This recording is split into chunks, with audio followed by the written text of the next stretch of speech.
القصه كتبدا مع سيمون اللي كانت غادا مزروبه حيت عندها امتحان شويه حتى جا عند بوها العليم وجرى من يديها وداها، قال لها راه شي كارثه غادا توقع وخصهم يهربوا بالزربه. طلعوا للطوموبيله وديجا لقات امها وخوها كاينين تما، تحركوا بالزربه وبدا كيصوب بسرعه كبيره. سيمون ما كانش فاهمه والو حتى بداو كيسمعوا في الراديو بلي الناس اللي صبت عليهم بالشتا مرضوا بزاف. دورات وجهها وبانت ليها واحد الغيمه كبيره جايه، ومع ديك السرعه اللي كانوا غاديين بها بوها ما قدرش يتحكم في الطوموبيله وداروا كسيده في الطريق. واخا هكاك خرجوا دغيا من الطوموبيله وشقوا طريقهم وسط الغابه حتى وصلوا للمخبأ السري ودخلوا فيه وسدوا عليه. بوها قال لهم راه كاين تما كلشي اللي غادي يحتاجوه باش يبقاو عايشين لمده طويله، وباللي هو خاصو يمشي يقضي شي غرض ضروري. وقبل ما يخرج جرب بنتو سيمون لواحد الجن وقال لها بلي خاصها تحمي خوها راسموس باي ثمن حيت هو اللي في يدو الحل هادشي كامل. من بعد خرج وخلاهم تما. شويه كانوا جالسين وهما يسمعوا الدقان في الباب. الدراري قالوا راه واقيلا بوانا رجع، ولكن امهم قالت لهم لا كون رجع كان غادي يحل الباب الساروت. واخا هكاك ما سمعوش الهضره ديالها وبداو كيتسلتوا حتى حلوا الباب، وهما يتفاجئوا بواحد الراجل كان ديجا صبت عليه الشتا ومرض ما شعروا براسهم حتى جر عنده راسموس وبغى يقتلو. ولحسن الحظ امهم جات في الوقيته المناسبه وتلاحت عليه ونقضت ولدها، ولكن في ديك اللحظه حتى هي صبات عليها الشتا وتعادت بالفيروس وما بقى عندها غير تقول لولادها سدوا الباب ودخلوا بحالكم. الدراري سدوا عليهم الباب دغيا وهما كيشوفوا امهم كتقطع بالفيروس. حاولت سيمون تتصل بها ولكن ما كيجاوبش، دات خوها لبلاصتو باش ينعس وهي تفكر نهار خوها راسموس كان مريض بزاف وباها بقى متردد باش يدقلو دوك الدواء اللي اخترعوا حيت باقي ما تجربش، ولكن امها كانت مصره انه يدقوا ليه. في الصباح فاش فاقوا راسموس لقى واحد الطابليت فيها البلايص ديال المخابئ الاخرين بحال هذاك اللي فيهم هما. جربوا يتصلوا بهم ولكن حتى واحد ما جاوب. سيمون بقات كتقلب حتى لقات راديو تما، شعلاتو ولقاتو خدام وهو يجاوبها واحد خونا سميتو فيليب. عاودت ليه الحاله اللي هما فيها وقال لها غادي يحاول يتصل بالوالد ديالها. داز الوقت وهو يتصل بهم فيليب، قال لها بلي ما قدرش يتصل بالوالد ديالها ولكن راه كاينه واحد البلاصه حدا السبيطار. وقبل ما يكمل كلامه الضوء تقطع ومشى الخط. سيمون قالت لخوها بلي خاصها تمشي لديك البلاصه اللي حدا السبيطار وتشوف واش تقدر تلقى بوها تما، ولكن راسموس تخلع وقال لها ما تخلينيش بوحدي. جلسوا كيتعشاو وسيمون بان لها خوها حزين بزاف وخايف وهي تطلق الموسيقى باش تلطف الجو شويه. نوضات وشطح معاها ونساو المشاكل. الحياه في داك المخبأ ولات روتينيه عندهم، كيفيقوا في الصباح كياكلوا وكيعاودوا ينعسوا في الليل. الايام بقاو غادي كيدوزوا حتى لقاو راسهم دوزوا 6 سنين تما. راسموس كبر ولا راجل والماكله اللي عندهم بدات كتسالي. هادشي خلى سيمون تفكر بنيه تجيب الماكله، خلات خوها حتى نعس وهي تقرر انها غادي تخرج تقلب على الماكله برا. بدات كتمشى في المدينه ولقات الديور والمباني كلشي مهجور. بقات غادا وهي تبان لها واحد الاشاره مكتوبه فيها البلاصه اللي كان قال لها فيليب حتى السبيطار. تبعات ديك الاشاره ولكن لقات غير سبيطار مهجور عامر بالجثث متعفنين. عيات ما تغوتش على الله تلقى شي واحد باقي حي ولكن بلا فايده. رجعات في حالها لعند خوها وملي فاق قالت له ضروري غدا خصهم يخرجوا في حالهم من تما.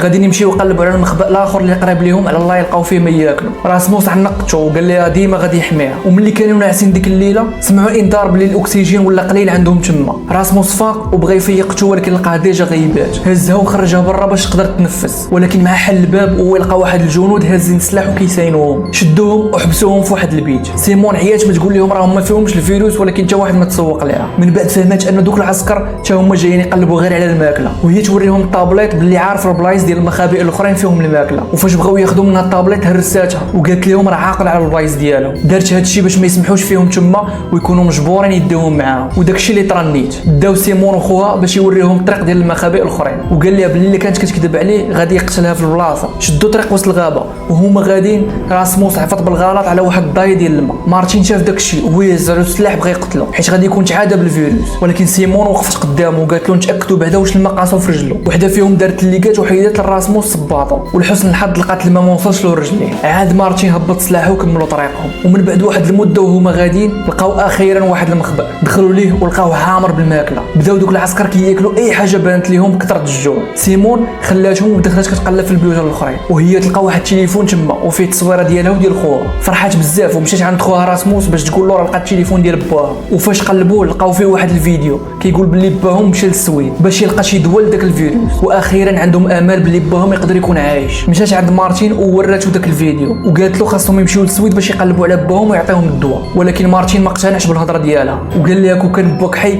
كاع ما يخليكم تما 6 سنين. وقال لها راه اصلا مستحيل تقدروا تمشيو للسويد حيت كاع الجسور اللي كيديو ليها هرساتهم الحكومه باش ما ينتشرش الفيروس. واخا هكاك سيمون وخوها ما داوهاش في الهضره ديال مارتين وقرروا انهم يمشيو للسويد يقلبوا على باهم. فاش جاو العسكر الاخرين سولوا على سيمون وخوها فين مشاو. مارتين عاود لهم داكشي اللي طرا وهما يقرروا انهم يمشيو يقلبوا عليهم ويمشيو معاهم للسويد. خرجوا وتمشاو بزاف وعياو لقاو واحد الطوبيس مقلوب تما وهما يدخلوا ليه باش يرتاحوا. شويه حسوا بشي وحدين كيقربوا من الطوبيس تخلعوا يسحب لهم هذوك اللي مراد غادي يقتلوهم. ساعه هذوك غير العسكر اللي كانوا معاهم لقاوهم. عاد سيمون وخوها رجعت فيهم الروح قالوا لهم بلي حتى هما بغاو يمشيو معاهم للسويد. مارتين اللي كان بقى هو وصاحبه في المخبأ بقى فيه الحال وهو يقرر حتى هو يتبعهم ويمشي معاها. سيمون اللي معاها قرروا يمشيو لواحد الدار مهجوره ويباتوا تما حتى للصباح. شويه حسوا بشي ناس مراد شموا ريحه الماكله وجايين ليهم وهما يهربوا، وسيمون تفرقات على خوها والاخرين تلفوا على بعضياتهم وكل واحد فين مشى. سيمون بان ليها واحد الدري صغير بقى فيها وعطاتو شويه الماكله، ولكن بزاف ديال الناس شموا ريحه الماكله وجاو هجموا عليه. سيمون خلاتهم كيدابزوا وهربات، ولكن واحد فيهم شافها وتبعها من اللور. رجعت لديك الدار مهجوره وتلاقات بخوها والاخرين، ويلا كانوا غادي يكملوا طريقهم هو يدخل عليهم داك خونا اللي كان تابعها وهاز في يدو موس. شد خوها وقال لهم الا ما عطاوش الماكله غادي يقتلوه. وفي ديك اللحظه وصل عليهم مارتين وهز السلاح على داك خونا، ما لقى ما يدير وهو يضرب راسموس بالموس وهرب. سيمون تخلعت بزاف ولكن مارتين حاول يكالميها. هزوا راسموس وداو للمخبأ اللي كانوا فيه وحاولوا يديروا له الاسعافات الاوليه. مارتين قال لسيمون باللي عرف راه الحكومه بنات واحد الصور على المدينه، دونك غالبا راه قدروا يحاصروا الفيروس تما، وباللي الا قدروا ينقذوا الصور راه كاينه حياه طبيعيه من الجهه الاخرى. مارتين قال لهم خاصهم يتحركوا بالزربه باش يوصلوا للمخبأ الجاي باش يهزوا الماكله والسلاح، ولكن راسموس قال لهم ما غاديش يقدر يتمشى حيت باقي مريض. قال لهم سيروا نتوما وبياتريس غادي تبقى معايا حتى ترجعوا. وملي بقاو تما بجوج تقربوا من بعضياتهم وما شافوش بلي السقف كان تيقطر وهي طيح قطره على وجه ديال بياتريس. تخلعت بزاف حيت تحاب ليها غادي تموت، ولكن راسموس كالمها وقال لها قطره وحده ما غاديش تقتلك، وواحده باللي الا ماتت غادي يموت موراها. مارتين واللي معاه وصلوا للمخبأ ولكن لقاوه عامر باللعاب ديال الدراري الصغار. سيمون قالت له باللي ما يقدروش ياخذوا لهم الماكله ديالهم حيت باين هذاك المخبأ عايش فيه عائله بالدراري الصغار ديالها، ولكن مارتين وصاحبه اختلفوا معاه وقالوا ليه هذيك الماكله هي الامل الوحيد ديالهم باش يبقاو عايشين. وفاش كانوا تيقلبوا تما لقاو طابليط عامره بالفيديوهات ديال واحد العالم كان خدام مع الشركه وكان كيدير تجارب على الناس الكبار وحتى الدراري الصغار تما، كيدق لهم واحد البره ومن بعد كيموتوا. سيمون لاحظت ان واحد من دوك الناس اللي داروا عليهم التجربه كان هو بوها، تما عرفته باللي مات وهو كيحاول يصايب شي علاج ينقذ به العالم. فقدوا الامل وخرجوا باش يرجعوا عند خوها، يقولوا ليه داكشي اللي شافوا وباللي ما بقاوش غادي للسويد، ولكن بدات كتصب الشتاء وهما يضطروا يبقاو تما حتى تصحى. باتريك صاحب مارتين كان كيدير ان سيمون كتقرب من صاحبه مارتين وهي اللي خلاته يبعد عليه. سكر بزاف ديك الليله وهو يدفع سيمون برا حتى صبات عليها الشتاء وغوت على مارتين باش يقتلها حيت تعادت بالفيروس. مارتين فاش شاف داكشي بقى مصدوم في بلاصتو وما قدرش يقتلها حيت كان بدا كيبغيها. صاحبتهم خرجت حتى هي للشتاء ووقفات قدام مارتين باش ما يقتلش سيمون. ديك الساعه ما قدروش يقتلوهم بجوج وهما يحبسوهم في واحد البيت باش ما يتعداوش منهم، ولكن لاحظوا بلي ما بانوا عليهم لا اعراض لا والو. هما يفكروا ان الشتاء ولات عاديه وما بقاتش كتمرض. مارتين قرر يخرج براسو ويتاكد من الشتاء، وبالفعل الشتاء ما بقاش فيها الفيروس. خرجوا كلهم في ديك اللحظه كيحتفلوا تحت الشتاء ومن بعد مشاو ناسو. وفي الصباح غير فاقوا مارتين جرى على صاحبه باتريك حيت كان حاول يقتل سيمون بالعاني وخان الصداقه ديالهم. في ديك الوقيته راسموس فاق في الصباح واكتشف ان بياتريس ماتت قتلها الفيروس من ديك النقطه اللي طاحت عليها. باتريك فاش جراو عليه كان غادي في حاله وسط الغابه وما يشدوا واحد وحدين بالسلاح، طلعوه للطوموبيله وبداو كيستجوبوه وهما كيحيدوا له سنانه باش يعترف، وهو يقول لهم باللي الاخرين راه بقاو في المخبأ وباللي راسموس عنده واحد القدره عجيبه ضد الفيروس. وديك الساعه عرفوا باللي راسموس هو داك اللي كيقلبوا عليه هذه 4 سنين هذه، حيت في الحقيقه هذوك هما رجال مخدمينهم الشركه باش يقلبوا للناس اللي نجاو من الفيروس باش يشدوهم ويصاوبوا بهم العلاج. راسموس هز الجثه ديال بياتريس وداها للمخبأ عند مارتين واختو. كلشي تصدم ملي عرفوها ماتت، وراسموس ما كان عندهم حتى خيار الا يدخلوه للبيت بوحدو يسدوا عليه حيت شكوا فيه الفيروس. راسموس كان بدا كيبغي بياتريس، فاش شافها ماتت كره الدنيا وما بقى عنده حتى شي سبب يخليه يعيش. خلاهم حتى نعسوا وخدا واحد الراديو وهرب من تما. بهذاك الراديو اتصل بدوك الناس اللي خدامين مع الشركه وقال لهم البلاصه فين كاين باش يجيو يشدوه حيت كان باغي يموت. سيمون فاش فاقت ما لقاتش خوها، خرجت كتقلب عليه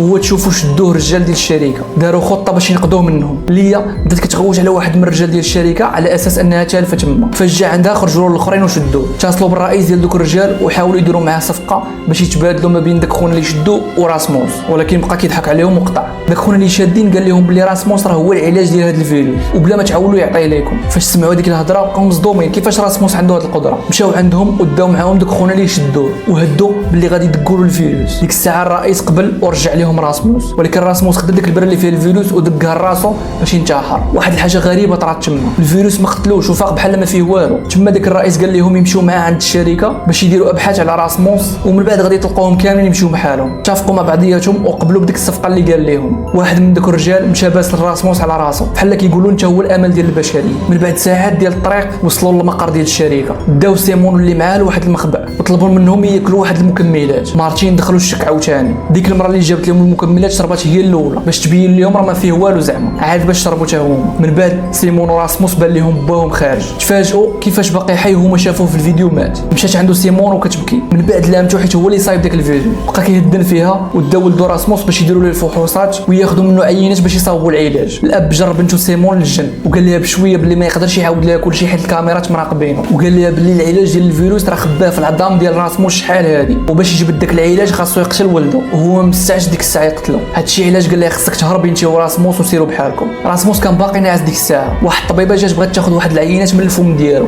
وهو يعضها. الطبيبه في البلاصه بدات كتغوت وماتت. فاش شاف داكشي بواه فحص الدي ان اي ديال ولده ولقى بلي ولده بدا كيتحول لوحش خطير وما بقاش صالح كاع باش يجبدوا منه العلاج. ديك الساعه بواه بدل رايه وقال لرئيس الشركه بلي قابل ياخذوا ولده راسموس ويديروا عليه التجارب. لكن سيمون سمعت كلشي ومشات اتصلت بمارتين وقالت لهم يشعلوا العافيه باش يقدروا يهربوا من الشركه. هما هاربين موقفهم باهم وهاز في يدو فردي. قتل مارتين وكان غادي تيري حتى في ولده، لكن سيمون غفلاته وحيدت ليه السلاح وضرباته. من بعد قدروا ياخذوا الطوموبيل وهربوا. فاش وصلوا لذاك السور لقاو الرجال ديال الشركه قالوا لهم بلي المكملات اللي عطاهم راه كان فيها السم، وإلا مشاو حتى فاتوا السور غادي يموتوا في البلاصه. الوحيدين اللي قدروا يدوزوا من داك السور هو سيمون وراسموس، ولكن واخا هكاك ما بغاوش يسمحوا في صحابهم ورجعوا معاهم. هما عارفين بلي الشركه غادي تكون كتقلب عليهم ديك الساعه وما غادي دير حتى تقتلهم كاملين. وبصح نيت في ديك اللحظه الرئيس ديال الشركه عطى الاوامر ديالو باش يقتلوهم كاملين الا راسموس، وماشي باش يصايبوا به الدواء ولكن للاسف باش يصاوبوا به سلاح بيولوجي يبيعوه بالفلوس.